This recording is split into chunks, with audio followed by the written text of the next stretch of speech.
Hello! So ang topic natin is for Circuits 2, AC Circuits, Superposition Theorem, Part 4. So kung hindi pa napapanood yung video tutorials natin for Superposition Theorem Parts 1, 2, and 3, ililink ko na lang sa description para ma-check nyo muna para at least meron na kayong idea sa mga isa-solve nating problems ngayon. So nakapag-solve na rin tayo ng few problems sa parts 1 to 3. Tutuloy lang natin. So ito yung mga na-discuss natin concepts, tsaka yung mga sample problems. Ito yung mga sinolve natin sa parts 1 to 3. Check natin yung last item.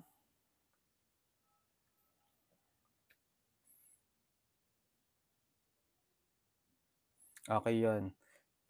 Problem number, ano number to? 9. Okay, sige, let's have problem number 10.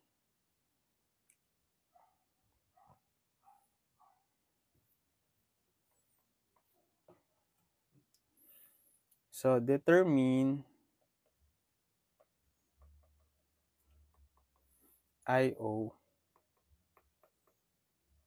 in the circuit. Okay, using superposition theorem. So, ito yung circuit.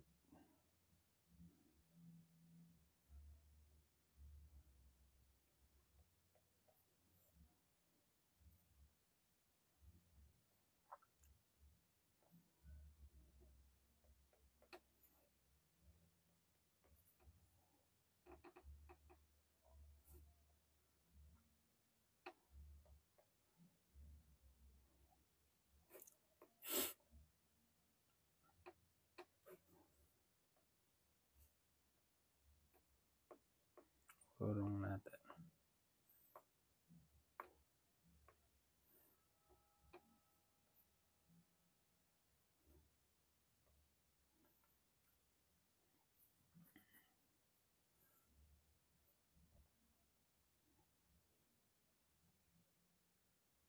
Ito ay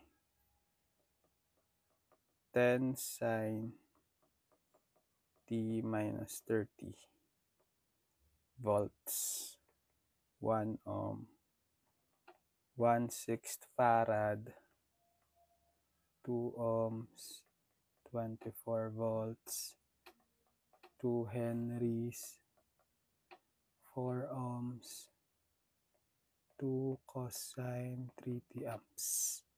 Tapos nandito si I/O. Yan. Okay, so determine I/O in the circuit using superposition theorem. So meron tayong ilang sources. Isa, dalawa, tatlo. So kukuhain natin yung contribution nitong tatlong sources para mahanap yung I/O. So let I/O be equal to I/O1 plus I/O2 plus I/O3. Kasi tatlo yung sources natin. So let's say yung I/O1 is due to current due to ito DC to guys, DC. 24 volts DC source. Kasi walang nakalagay na phase, 'di ba? Phase angle. Tapos let's say yung I/O2 is yung kapag ginamit natin is yung current due to the voltage source, yung AC. AC to kasi naka-sign, no? Yung due to 10 sine t minus 30 degrees. So, AC voltage source. Tapos, yung I/O3, due to na dito sa yung last source natin, current source. Isa lang naman yung current source eh, di ba? Etong 2 cosine 3t amps. So, simulan natin kay IO1. Okay? For IO1, bale, i-off natin. Copy ko muna yung circuit.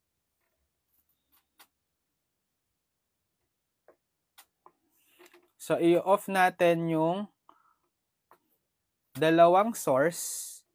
Titira natin si 24 volt. I-off ko tong AC voltage source saka current source.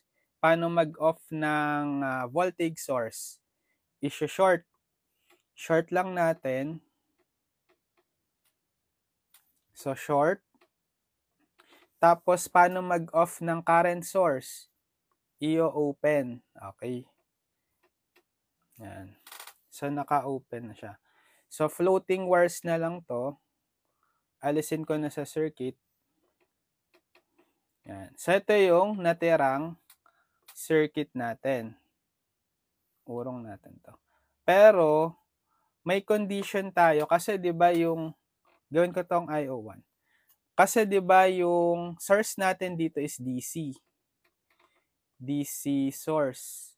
Okay? Ibig sabihin, may condition tayo kapag yung inductor at capacitor is included sa DC circuits. From circuits 1, alam natin, at DC, inductor acts as short. Okay? Tapos si capacitor acts as open. Kasi DC source tayo eh. So, ang gagawin natin kay 2 Henry, kasi assuming nasa steady state condition na tayo, matagal nang naka-source si 24 volts sa circuit, yung steady state condition netong current, netong inductor, magiging short siya. Right? So, gagawin ko na lang siyang shorted. Tapos, si capacitor, i-open. So, tatanggalin ko siya. Ay, nasama si resistor. Yan. Open na siya. So, anong nangyari sa circuit? Etong 1 ohm, naka-float na lang siya. Oh. Since tinanggal natin yung connection ng capacitor, in-open. E di, floating na lang tong connection niya. So, kahit alisin nyo na siya sa circuit. So, ang pinaka natira na lang is, alin?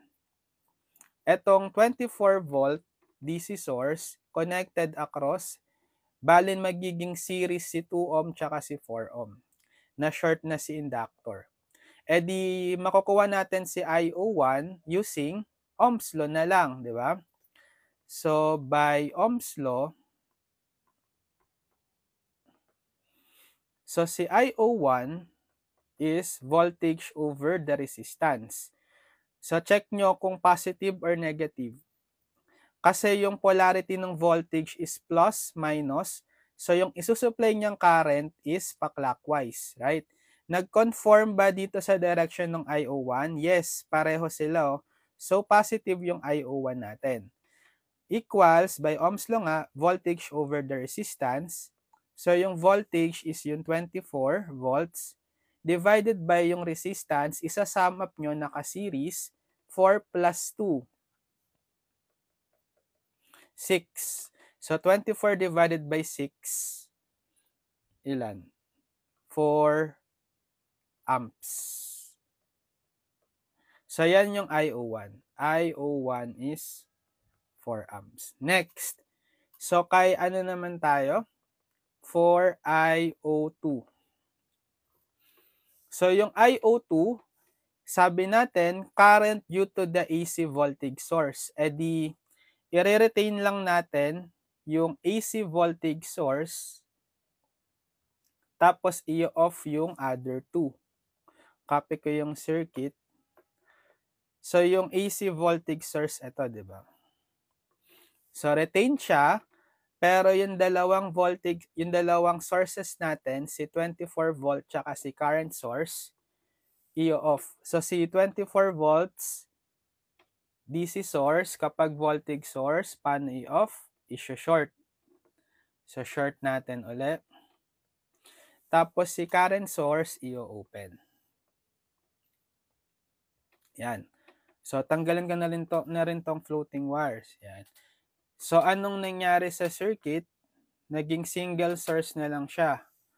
Ito, naging 10 sin t minus 30 degree volts na lang yung source. Then, ito yung naging resulting circuit. So, paano kaya natin nahanapin si IO1? Bale, IO2 na to, labelan ko na ng IO2, right? Paano natin hahanapin si IO2? So, hindi pa tayo naka-phasor, naka-time domain. Para madaling i-analyze, mag-phasor form muna tayo. Convert to phasor. To complex numbers. So, dito kay 10 sin t minus 30 degree, diba usually, inaano natin, kino-convert natin in terms of cosine. Pero yun namang i-retain as sine, pero gawin kong in terms of cosine. Bali, ang gagawin natin, equal siya sa 10 cosine t minus 30 degree minus 90. Okay. Volt. So, magiging 10 cosine t minus ilan to? 120 degree. Tapos, pwede nyo nang i-convert into polar. So, yung amplitude na 10, that will be the modulus ng complex number. Then, angle, yung phase na negative 120, yan yung argument. So, 10 angle negative 120 volt. Tapos, yung capacitor tsaka inductor, i-convert din natin into their impedance. So, for 1.6 farad capacitor, ang formula ng impedance is ZZ is equal to 1 over J omega. So, 1 over J, ano si omega? So, check nyo yung coefficient nung T dun sa cosine sa loob.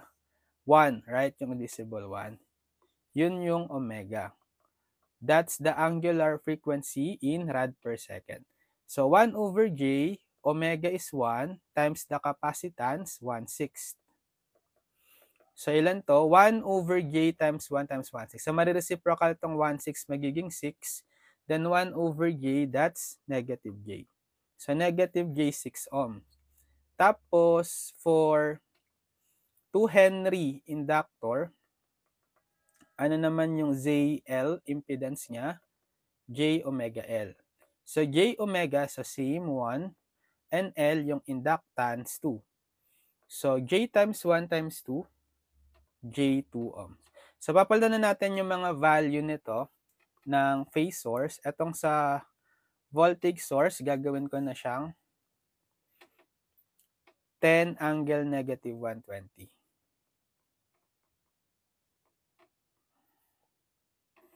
Okay, 120 degree.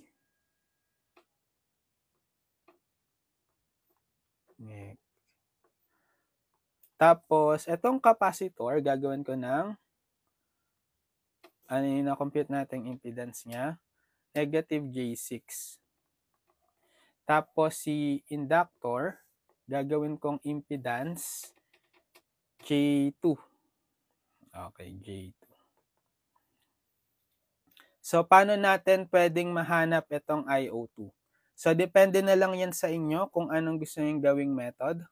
Okay, what if mag-mesh analysis. Sige, using mesh analysis, assign tayo ng direction ng current. So, I1 clockwise. Tsaka, gamitin natin is naka-phasor tayo. So, capital I1. And then, capital I2. Parehong clockwise. Bale, yung I2, isosolve lang natin si I2. Siya na yung value ni IO2. Okay? So, bale, mag-KCL tayo, KVL tayo kasi dalawang mesh. Mag-KVL tayo sa mesh 1 saka sa mesh 2. Dalawang equation ang bubuuin. So, KVL at mesh 2, mesh 1 pala muna. Sorry, mesh 1. So, dahil clockwise yung ating direction, simulan nyo sa voltage source. papasok siya sa negative polarity. So, gagamitin natin negative 10, angle, negative 120 degree. Tapos, wala na. Consider nyo na yung mga voltages across the impedances sa mesh 1. So, positive yung sign niyan kapag mesh analysis. So, add nyo 1 ohm plus 2 ohm plus negative J6. Ilan yun? 1 plus 2 minus J6. Then, times nyo sa mesh current, I1. Bale, 3 minus J6, right? So, 3 minus J6. Then, meron bang common? Merong common resistor sa mesh 1 tsaka sa mesh 2. Ima-minus natin yon. So, minus 2 I2 naman. Okay, due to the mesh current I2 na. Then, wala na, equate na natin to 0.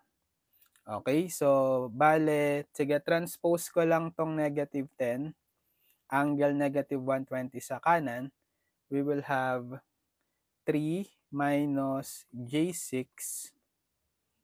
I1 minus 2 I2 is equal sa maging positive 10 angle negative 120 degree. Equation 1. Okay, next, isa pang equation kasi dalawang mesh currents tayo. So, mag-KVL at mesh 2. So, summation of voltage is equal to 0. So, simulan na, wala tayong voltage source dito, right? So, sum up agad natin yung mga impedances. So, positive yung voltage across the elements kapag due to current I2 sa mesh 2. Add natin 2 plus 4 plus J2. 2 plus 4 plus J2. Then times I2. So, bale 2 plus 4, 6. So, 6 J2. And then, minus, may common tayo. 'Di ba yung 2 ohm nga, common sa mesh 2 tsaka sa mesh 1. E di ma-minus 2 times I1 natin. Minus 2 times I1 equal to 0. Equation 2. Okay, so pagsamahin natin tong equation 1 at 2.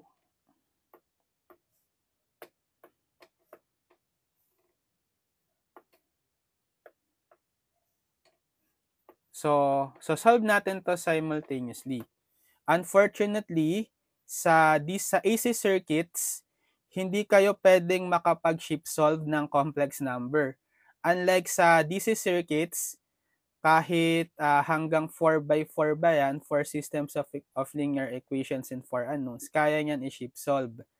Pero dahil naka-complex number, wala. Magmamano-mano tayo dito. So, it's up to you kung anong gusto nyo gamitin. Pwedeng mag-Cramer's rule or mag-elimination. Mag-elimination na lang tayo. So, dahil lang kailangan ko lang namang isolve si I2, right? So, what if from equation 2, isolve ko si I1 in terms of I2 and then ipa-plug in ko sa 1. Okay, bale, so solve ko dito si I1 in terms of the current I2. Transpose ko dito si negative 2 I1, bale 6 plus J2 I2 is equal to 2 I1. Then divide ko both sides by 2. So, cancel I1 is, so pwede nyong i-distribute yung 2. 6 divided by 2, 3 plus J2 divided by 2, J na lang, times I2. And then, isa-substitute natin to. Substitute in 1. Ito yung 1, di ba? So, 3 minus J6 times I1. Itong I1 ngayon, papalitan ko ng in terms of I2, which is 3 plus J I2. And then, copy yung rest of the terms sa equation. So, minus 2I2 equals 10 angle negative 120. So, i-factor out ko na lang dito si I2. And then, add yung coefficients. So, 3 minus J6 times 3 plus j, then minus 2 equals 10 angle negative 120. Then tsaka natin i-divide both sides by the coefficient. Ito, yung 3 minus j6 times 3 plus j minus 2. Para ma-solve natin si I2. Kasi si I2, siya na yung IO1, ay IO2, right? So, cancel. I2 is, eto, sige, copy ko na lang to. Yan, pwede nyo na yung i-input sa Calcu.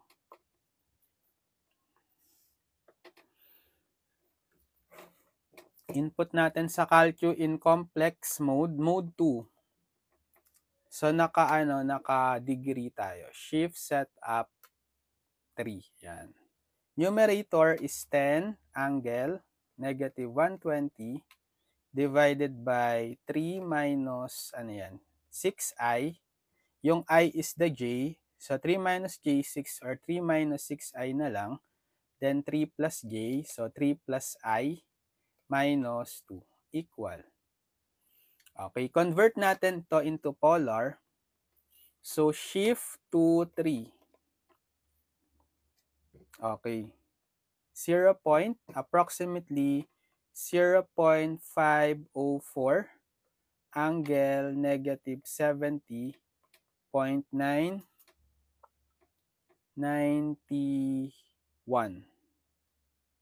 or 914, sige, degree. Diba? So, bale, kasi kailangan nating ibalik into time domain. Kasi yung original given naka-time domain eh. Okay, time domain, diba? Sin t minus 30 cosine 3t. Babalik din natin ito into time domain. So, bale, VO I2, ito na rin pala si IO2, right? So, IO2 is in time domain, itong modulus, that will be the amplitude, 0.504. Then, cosine tayo, omega t plus phi form, right? Ano si omega?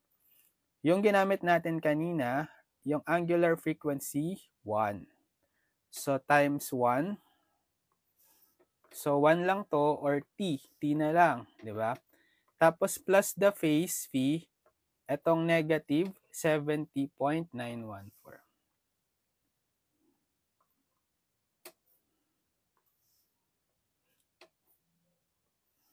Negative 70.914 degree. IO2. Okay. Amps. So, ito yung pangalawa. Last na tayo. Tatlo, di ba? Yung pangatlo is the IO3, current due to the current source.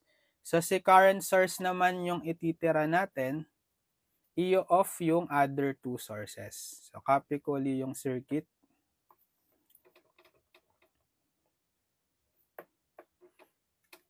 So, retain lang tong current source.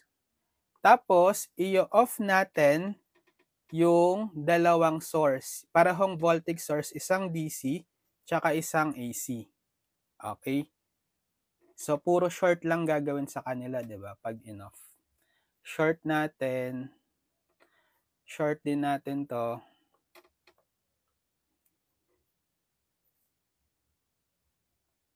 Yan.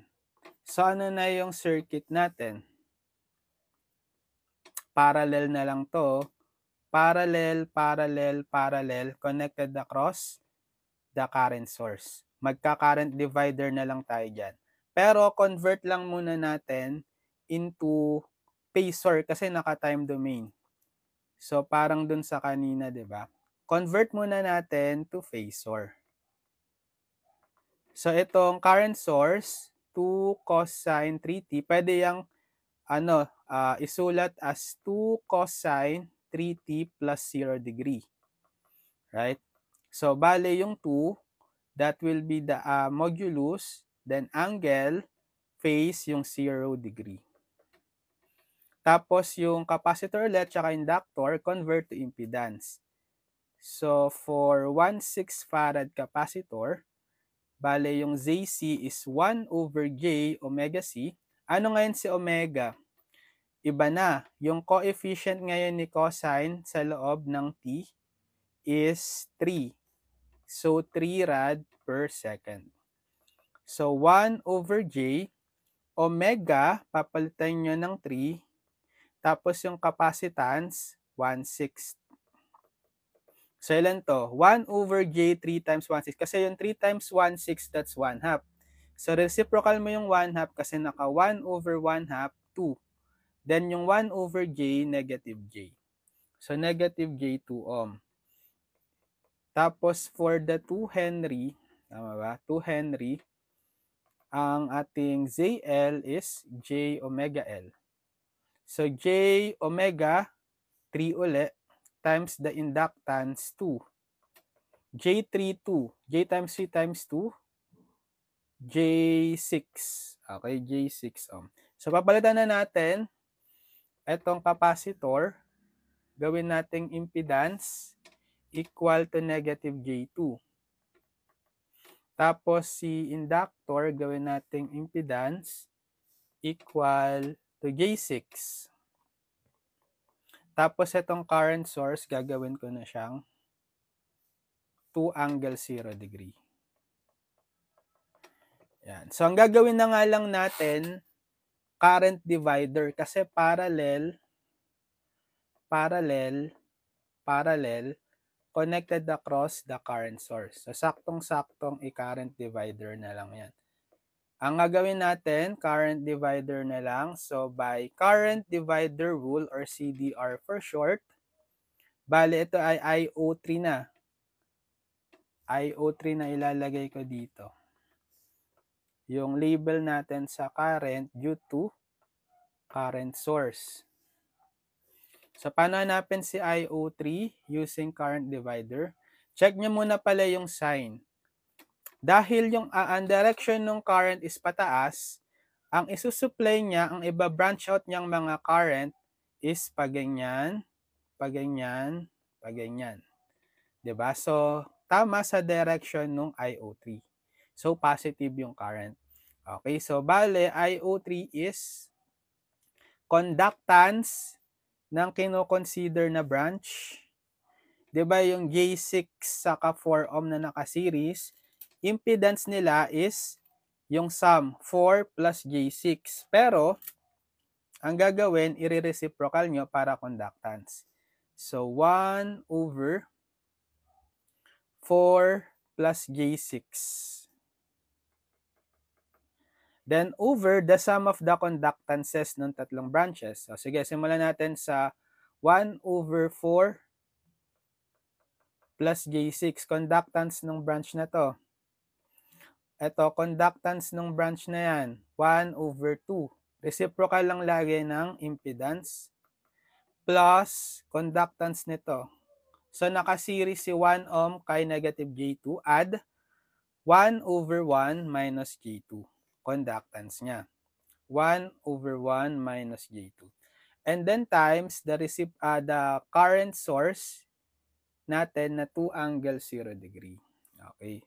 So, 2 angle 0 degree. Yan. Kaya na yan ng calculator. Complex mode, mode 2.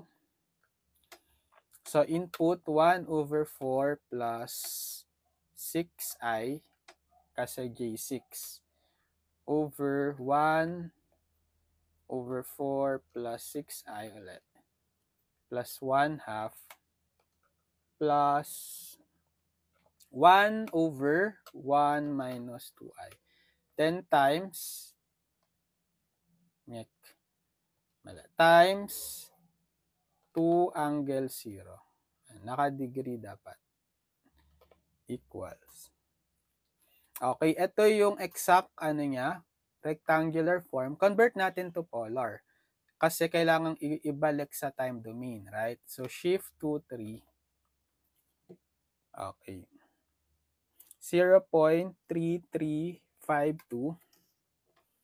Approximately 0.3352 angle negative 76.43 degree. Okay. Convert natin to time domain. So, ito yung magiging amplitude, 0.3352. And then, cosine, omega t plus v form, right? Ano si omega? Yung 3. 3 rad per second. Omega is 3. Then, yung v, negative 76.43. Minus 76.43. So, therefore, by superposition theorem, IO is IO1 plus IO2 plus IO3. Ano si IO1? Yung DC. DC value kanina ay 4 amps. So, 4. Substitute. IO1 is 4 plus IO2. Yung IO2, ito. Sige, copy ko na lang. So, dapat naka-time domain kasi originally, time domain yung mga given sa circuit. Then, plus IO3, ito. Copy. Plus. Ito yung final answer. So, the unit is ampere.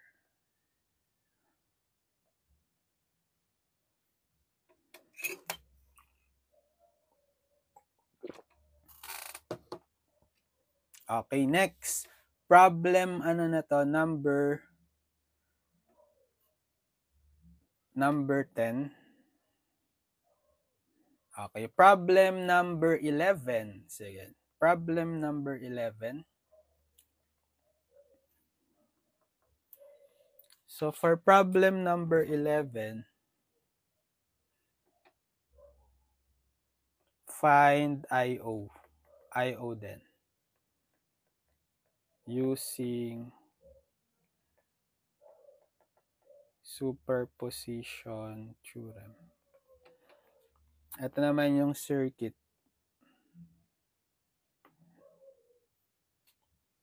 Plus, minus.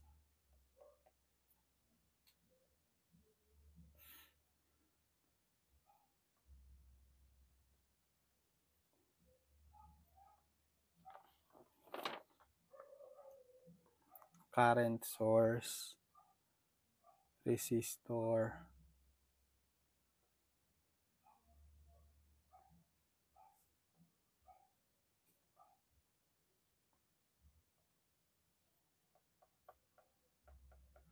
(24 volts, 100 ohms, 80 ohms, 20 microfarad, 40 millihenry,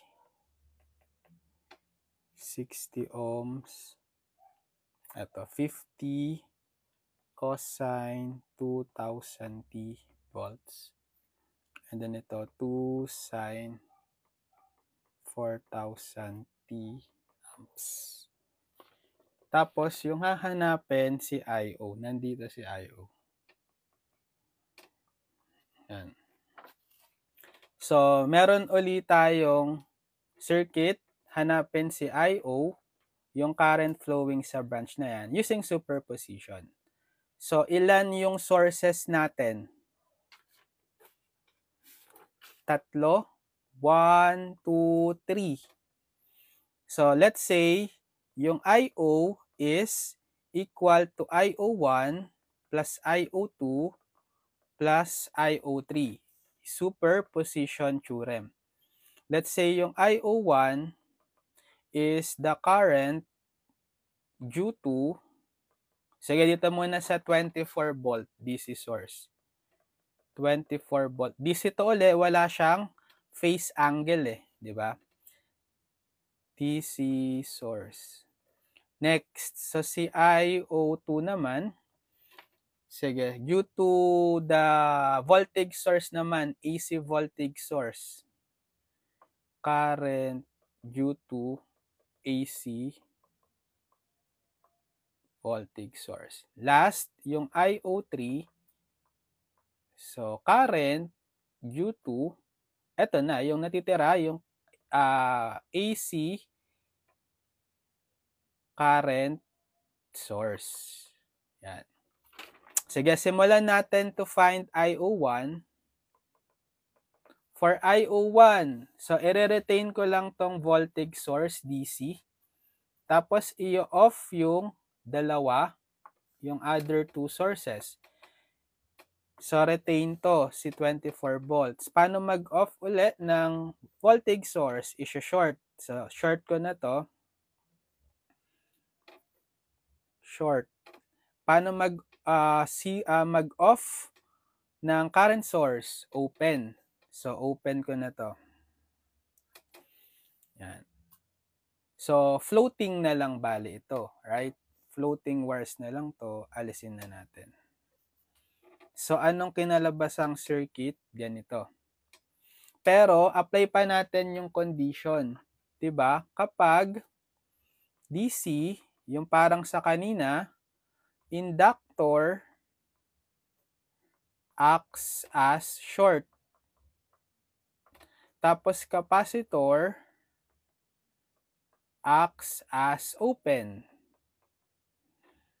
So mangyayari kay capacitor, ma-open. So mawawala siya diyan, open natin. So na-delete, let's say naka-open. Tapos si inductor ma-short. Kaso na-open na tong taas, floating na lang, automatic 'yan, 'di ba? Di wire na lang 'yan, alisin na natin. Hindi na siya useful sa circuit. Wala na siyang effect. So anong kinalabasan?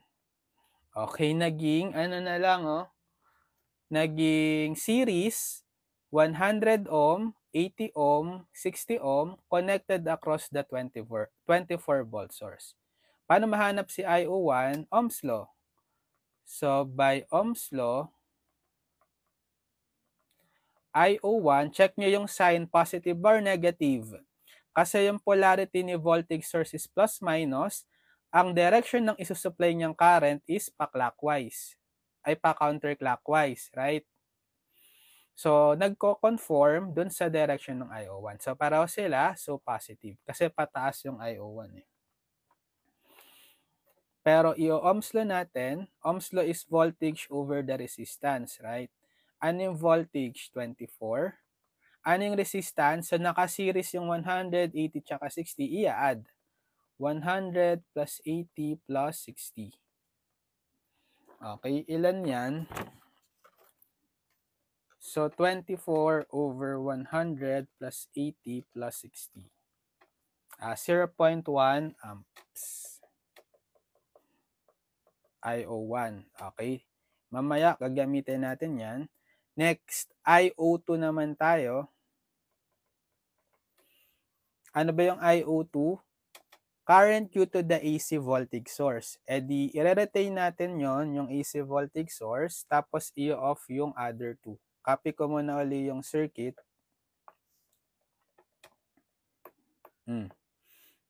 So, retain tong AC voltage source. Off natin tong current source saka 24 volt DC source. So, i-short ko lang to. Short. Tapos, si current source open. Yan. So, ang nangyari, anong kinalabasan? Circuit. Ito, floating na lang to. Tanggalin ko na ito. Yan. So, naging ganito na yung circuit. Hanapin natin si IO. Ito, IO2 na lalagay ko dito. Kanina, IO1 pala to. Sorry. Nakalimutan ko lang.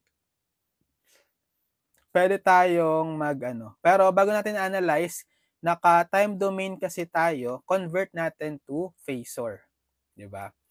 Convert to phasor first. So, sa voltage source, 50 cosine 2000t. Pwede siyang isulat as 50 cosine 2000t 2000t plus 0 degree. Diba? Kasi wala siyang phase, automatic 0 yon. Okay, so kapag convert natin into polar, yung 50 yung modulus, then angle, phase, 0. Okay. Next, yung sa capacitor tsaka inductor, ko-convert to impedance for 20 microfarad. For 20 microfarad, ang ZC, so same formula, 1 over J omega C. Pero ano si omega? This time, 2,000. Yung coefficient palagi yun nung T sa loob ng cosine. 2,000 rad per second. So, 1 over J omega is 2,000. Capacitance 20. Pag micro, times 10 to the negative 6. So, gagamitan natin ng calcu in complex mode. 1 over 2,000, unahan ko na yung constants. 2,000 times 20 raised to negative 6. Yung J, I lang yan. Okay, negative 25I or negative J 25 ohms. Next, yung sa inductor, 40 millihenry.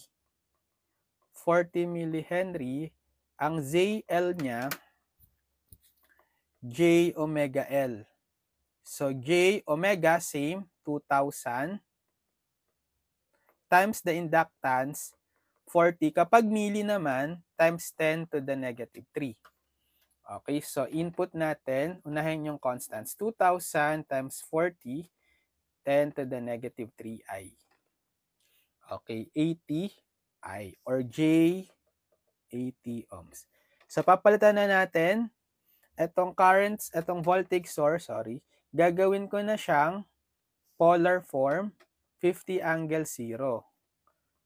50 angle 0 degree volts. Si inductor, gagawin ko ng impedance J80. J80 ohms. Si capacitor, gagawin ko ng impedance negative J25. Okay? Negative J25 ohms. So, paano kaya gagamitin natin, ano kayang gagamitin nating method para mahanap si IO2? So, mag-mesh na lang tayo.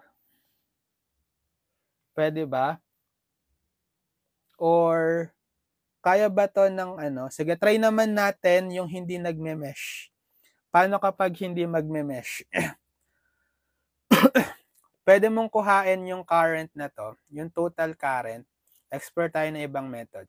Yung current supplied by the 50 angle 0 degree, ang gagawin natin, kuhain nyo yung total, total impedance. Bale, ito, series si 60, tsaka si 100, na nakaparallel kay 80. Okay? So, bale, ang ZT natin, kuhain nyo si ZT, kasi pag nag-ohms law tayo, pag nakuha si ZT, IT is 50 angle 0 divided by ZT. So, ZT is, simulan nyo dito, series tong 60 tsaka 100 na nakaparallel kay 80. Diba, that's 80 parallel to 100 plus 60. Na naka-series ngayon, ito, kay negative J25 tsaka J80.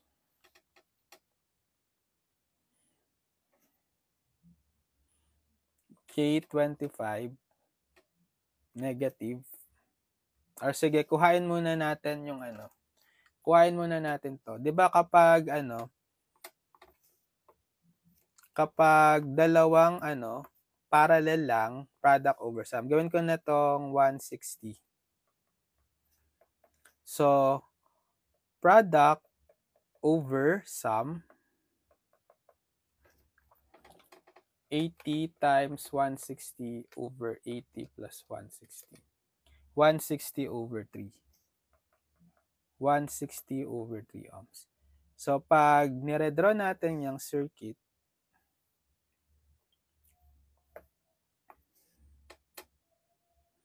so gagawin ko na tong single impedance So, ano na siya? Or resistor lang naman siya, di ba? 160/3. Tapos, para makuha yung pinaka-ZT, so, add nyo lang to, naka-series na eh. Negative J25 plus 160/3 plus J80. So, ZT is, ito lang i-combine nyo. Ito. Yung 1/6, itong imaginary. Right? Bale, negative J25, sige, negative J25J plus 160/3 plus 80I. Okay, 160/3 plus, so J55. Yan, makukuha ko na si IT. So, si IT is, by Ohm's law, V over ZT. Ano ba si V?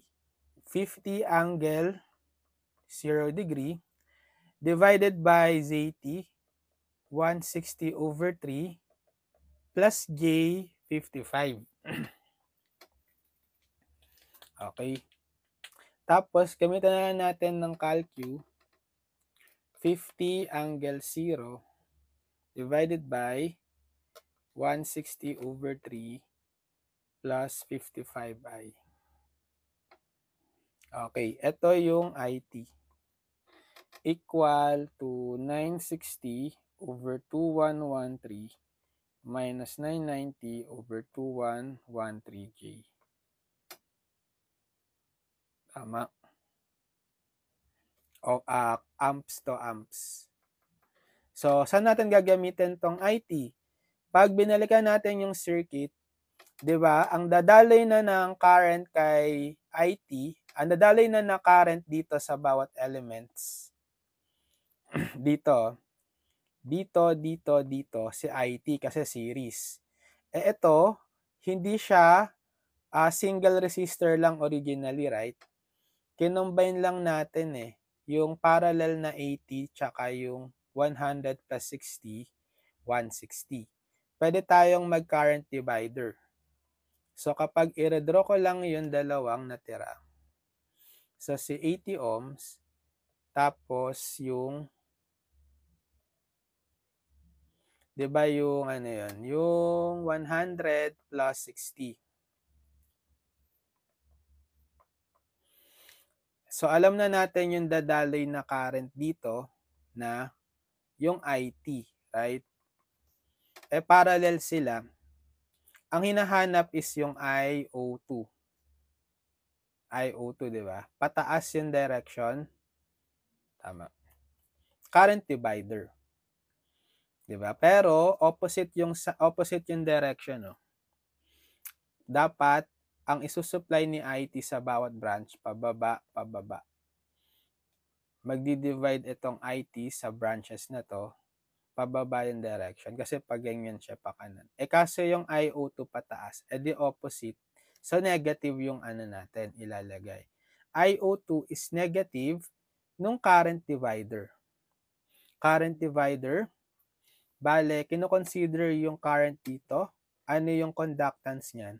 Kasi 100 plus 60, 160 yung ano niyan, resistance. Conductance, reciprocal nung 160. Then over the sum of the conductances. So, 1 over 160 para sa branch na to, plus 1 over 180 para sa branch na yan. Then, times nga sa IT, which is ito. Ito yung IT.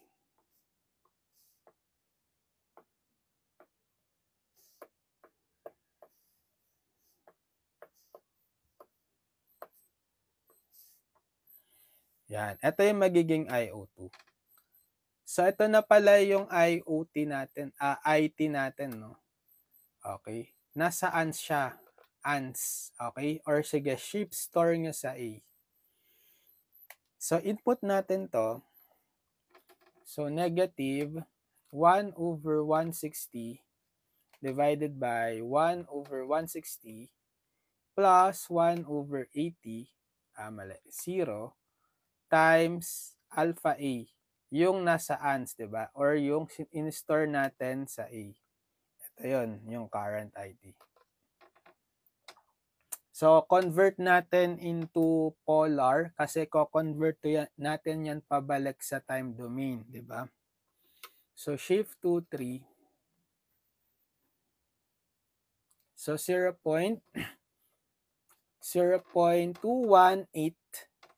angle 134.119 degree amps. In time domain,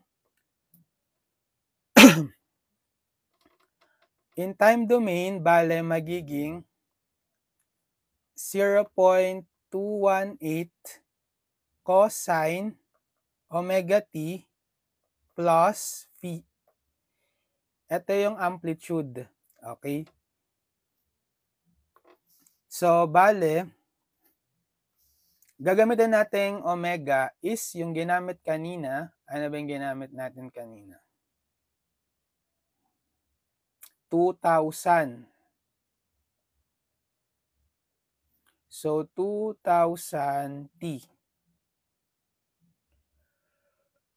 Tapos, kapag yung phi minus, and then positive, 134.119 degree. IO2. So, naka-time domain na siya. Next, so dalawa na itong nakukuha natin, IO2. Isa na lang.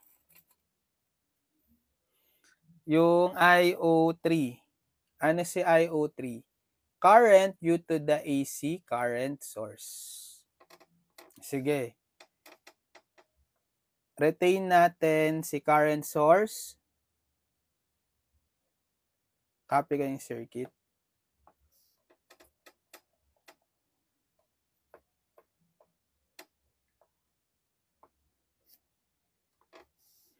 Retain ito. Si current source naman yung iiwan. I-off natin yung dalawa. So, puro voltage source, edi i-short. Short natin to. Short natin to. Yan. Ano kayang pwede natin gawin to find IO1? Pero, sige, lagyan pala natin ito ng subscript, IO3. Pero naka-phasor pa rin tayo. Convert muna natin to, naka-time domain tayo, convert natin to phasor muna. Convert to phasors. So, yung ating 2 sine 4,000t. So, gusto nyo gawin natin siyang cosine. Pwede rin namang retain sa sine. Pero para standard tayo, gusto ko laging cosine. Convert natin to cosine. Magiging 2 cosine 4,000t. Magma-minus ka lang ng 90. Diba? Naturo ko to sa episode 1. So, kapag kinonvert na yan to phasor in polar form, so yung 2 yung modulus, then angle, phase, negative 90 degree amps. Tapos, convert din to impedance yung capacitor tsaka inductor for 20 microfarad. Bale, ang kanyang ZC is 1 over J omega C. So, ano si omega? Omega is yung coefficient ngayon ng T sa loob ng cosine, 4,000. Kanina 2,000, di ba? Ngayon, 4,000 naman rad per second. Okay?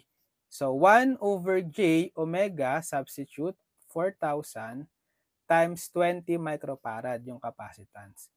Kapag micro, times 10 to the negative 6. So, gamitan natin ng calcu in complex. 1 over 4,000 times 20 raised to negative 6. I. Hinuli ko na lang yung J or yung I. Yan. Negative 25 over 2 or negative 12.5 I. So, J, negative J, 12.5 ohm. Tapos kay inductor, 40 millihenry. So, we have ZL equals to J omega L. So, J omega uli, same, 4,000.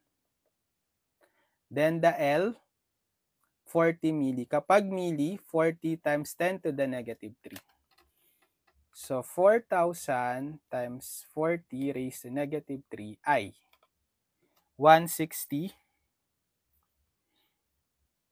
I or J160 ohm. So, sige, i-convert na natin to polar yung mga values nila. So, itong current source, gagawin ko na siyang 2 angle negative 90. Tapos, si capacitor, gagawin na natin ano siya, capacitor negative J 12.5. Si inductor, gagawin na natin J160. J160 ohm. So, ang hinahanap natin is si IO3. Anong gagamitin nating technique? O sige, mag-mesh na lang tayo. 'Di ba? Kasi current yung hinahanap, meron naman tayong tatlong mesh. So, assign ako direction ng current, clockwise lahat. So, I1, or gawin natin capital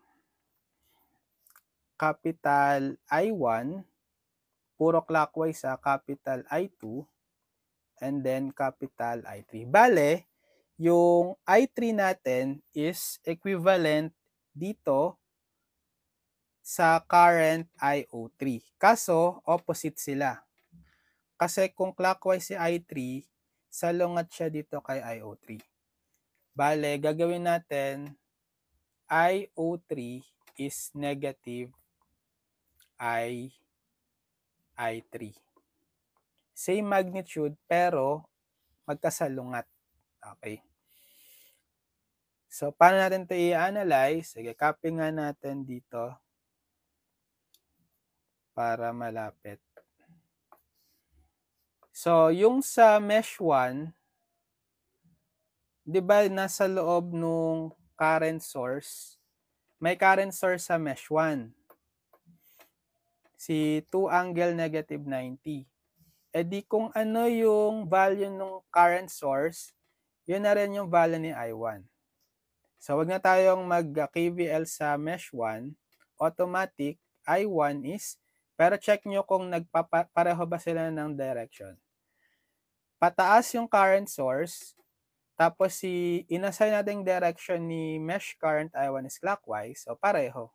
So, positive, 2 angle, negative 90 degree amps. So, solve na agad si I1. Bale, dalawa na lang mesh equations. I2, KVL sa mesh 2 at KVL sa mesh 3. Sige, mag-KVL tayo sa mesh 2. KVL at mesh 2. Or summation of voltage is 0. So, wala tayong voltage source. Consider agad natin yung voltage across the elements impedances sa mesh 2. So, positive lahat yan kapag voltage due to the mesh current I2 sa mesh 2. So, sum up nyo, negative J12.5 plus J160 plus 80. Negative J12.5 plus J160 plus 80 times the mesh current I2. Tapos, kung merong common sa mesh 2 na impedance sa other mesh, ima-minus nyo yun. Dito sa J160, common kay mesh 1 tsaka mesh 2. Bali, ima-minus J160 times I1. Right? Okay. Meron pa bang common? Ito, si 80 ohm, common sa mesh 2 tsaka sa mesh 3. Ma-minus natin, minus 80 I3. Okay. Then, wala na, equal na to 0.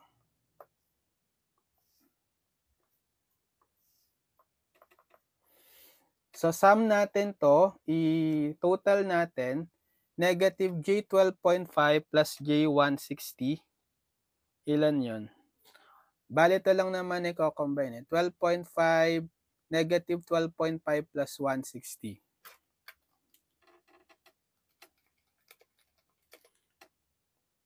147.5. So, unahin ko na tong 80 plus 147.5 J times I2.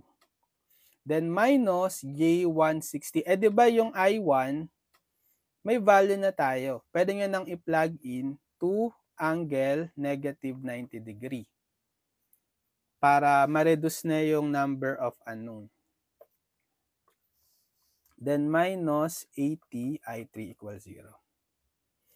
So, simplify natin to. 80 plus J, 147.5 I2. So, ilan to? Negative 160I times 2 angle negative 90. Mali. Negative 90. Negative 320. Okay.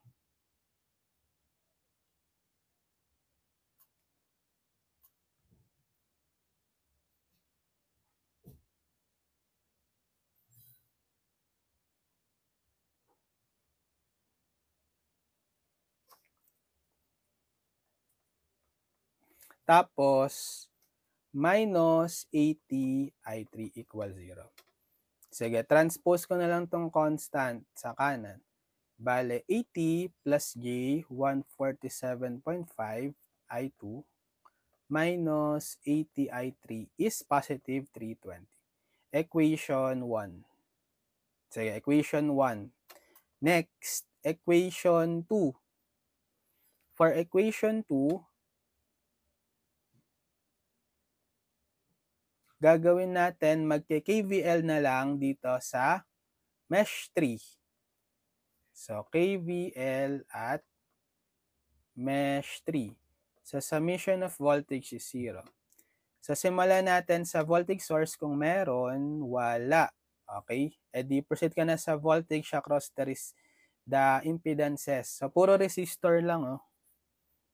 Diba? So, positive yung voltage across the resistors kung due to I3 sa mesh 3. So, add nyo lang 80 plus 100 plus 60. 80 plus 100 plus 60. Then, times I3. Tapos yung common, ima-minus. So, si 60 ohm common kay I1, ay kay mesh 1, tsaka kay mesh 3. Bali, ima-minus nyo 60 times current I1. Tapos kanina, common itong 80 sa mesh 2 tsaka sa mesh 3. Bali, ima-minus nyo naman 80 I2.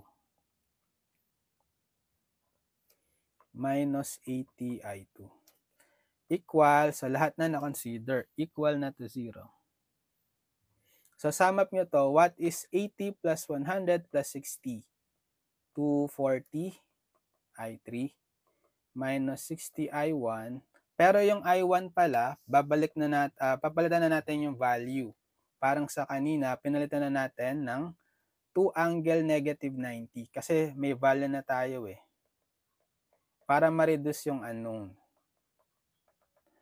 So, 240 I3, ano yung negative 60 times 2 angle negative 90? Wala. Negative, wala, negative 90, ilan? Okay, 120 I or plus J120.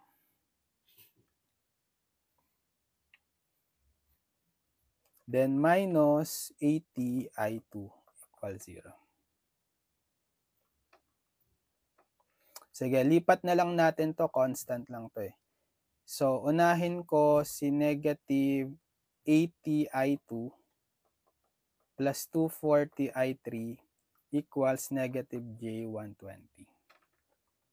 Equation 2.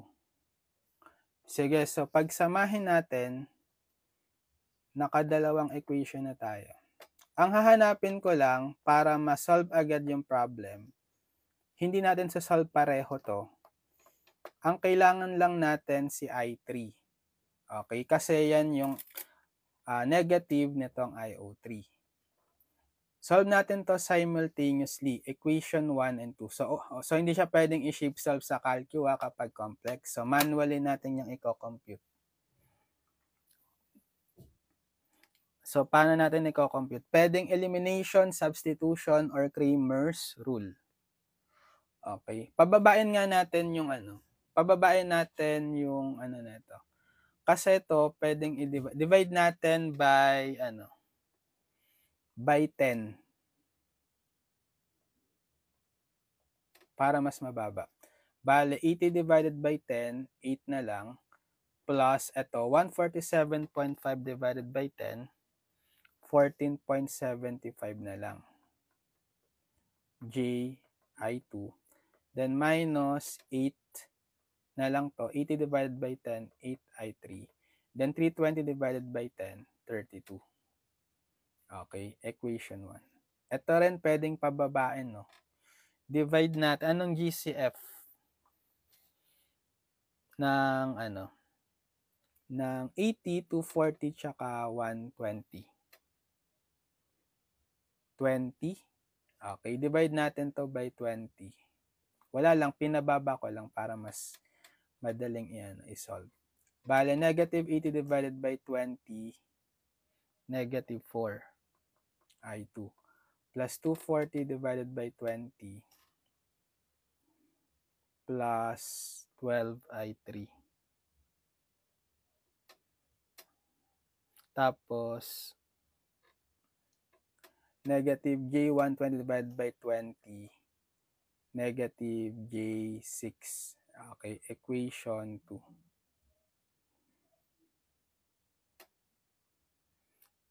So, try nating mag-substitution na lang. Try kong solve natin kasi kailangan si I3, di ba? Solve natin tong I2 sa 2 in terms of I3. So, transpose ko tong 12I3 dito. So, negative J6 plus 12I3, minus pala. Magiging minus. Kasi tatranspose nyo siya, magiging negative. Then, di-divide natin, may negative 4 to. Divide natin by negative 4. So, cancel.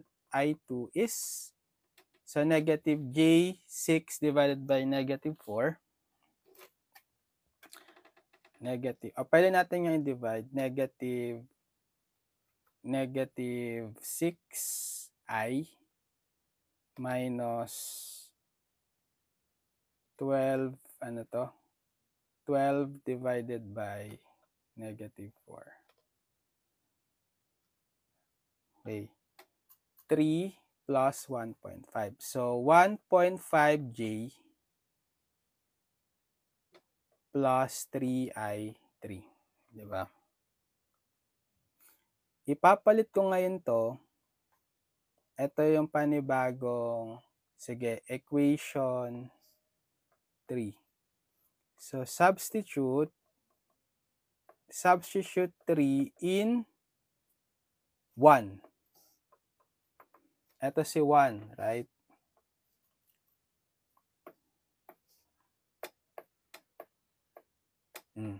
Papalit ko ngayon tong I2 dito, in terms dito. Para matitira is in terms of I3, which is masasolve na natin.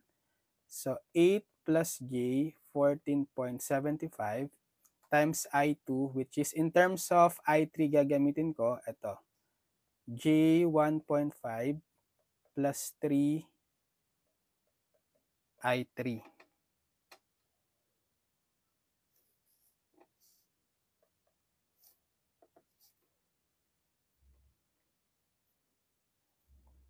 Tapos, minus 8 I3 equals 32.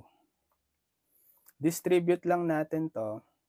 So, 8 plus J 14.75 times J 1.5 then plus 3 times, ito, 8 plus J 14.75 times I3. Then minus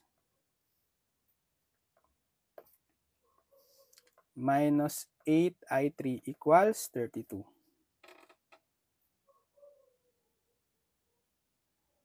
So, itatranspose ko to. Tapos, ifa-factor out ko si I3. Factoring out the I3, bale, dito, copy yung 3 times 8 plus J 14.75 minus 8. Pinactor out ko si I3, equals 32. Then transpose to, magiging negative quantity 8 plus J 14.75 times J 1.5. And then di-divide natin both sides by dito. Dito sa coefficient niya para ma-solve si I3. So cancel. I3 is ito, 32 minus 8 plus J 14.75 times J 1.5, then divided by 3, 8 plus J 14.75 minus 8. Gamit na kayo ng calc dyan. So 32 minus 8 plus 14.75i times 1.5i divided by 3 times 8 plus 14.75i minus 8. Convert natin to polar. Shift to 3. Okay, 1.178 angle, negative 82.622 amps. So, itong IO3 natin is equal to negative I3. Diba kanina? Ito. Kasi nga, pareho sila ng magnitude pero magkasalungat. So, yung gagawin nating value ngayon ni IO3 is negative nito. Negative 1.178 angle, negative 82.622 degree. So, pwede nyong i-retain na lang yung negative sign or pag nire-compute nyo, tatimes nyo to sa negative, mababago yung mga phase angle pero magiging positive siya. Sige, ano na lang, naka-minus na lang ang gawin natin. So, pag convert natin to into time domain, so negative, retain nyo, tapos ito yung ko-convert nyo to time domain. Bale, yung 1.178, siya yung amplitude, then cosine omega t plus phi. Ano si omega? Kanina yung ginamit nating omega ay 4,000. So, 4,000 ang lalagay nating omega. 4,000 T, and then yung phi, negative 82.622. So, negative 82.622 degree amps. Yan, tapos na. Pagsasama-samahin na natin, therefore, by superposition theorem, IO is IO1 plus IO2 plus IO3. Ano nga si IO1? Yung due to the DC voltage source. Ano siya? Ano yung na-compute natin? IO1.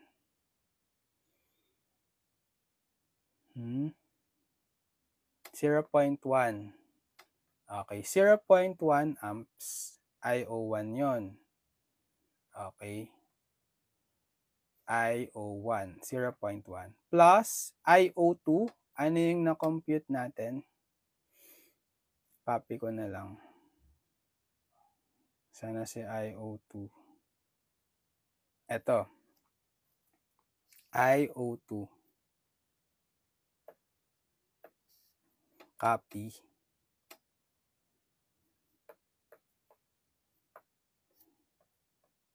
Yan, 0.218 cosine 2000 T plus 134.1119 degree. And then last, yung I3 plus IO3, ito. Naka-negative pala siya. Kasi nga yung due to the negative, ito sa formula na to, IO3 is negative ng I3. So, magiging minus, hindi plus. Okay, minus 1.178 cosine 2,000 T, 4,000 T minus 82.622 degrees. Ito yung pinaka-IO. Then the unit is amps.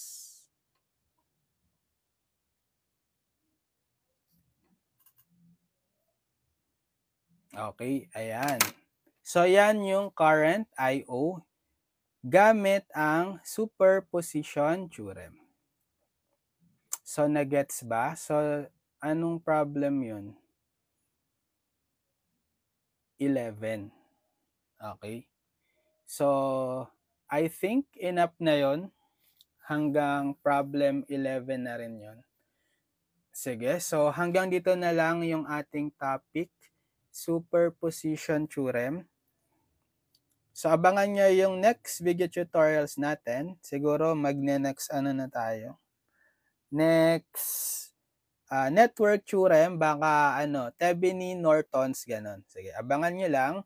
Follow kayo sa akin sa account para mananotify pag may video tutorials tayo next time. And mag-subscribe kayo sa ating channel, Engineered Math Channel.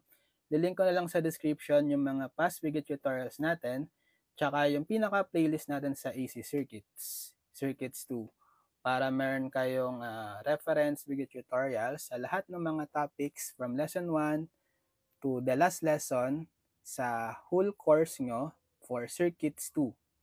Okay, so good luck sa mga nagtitake ng Circuits 2. Aral lang lagi mabuti. Solve lang kayo ng maraming problems, practice. Sana mapasa nyo yung subject. Kayang-kaya nyo yan. Sige, so see you on my next video tutorials. Okay, God bless everyone.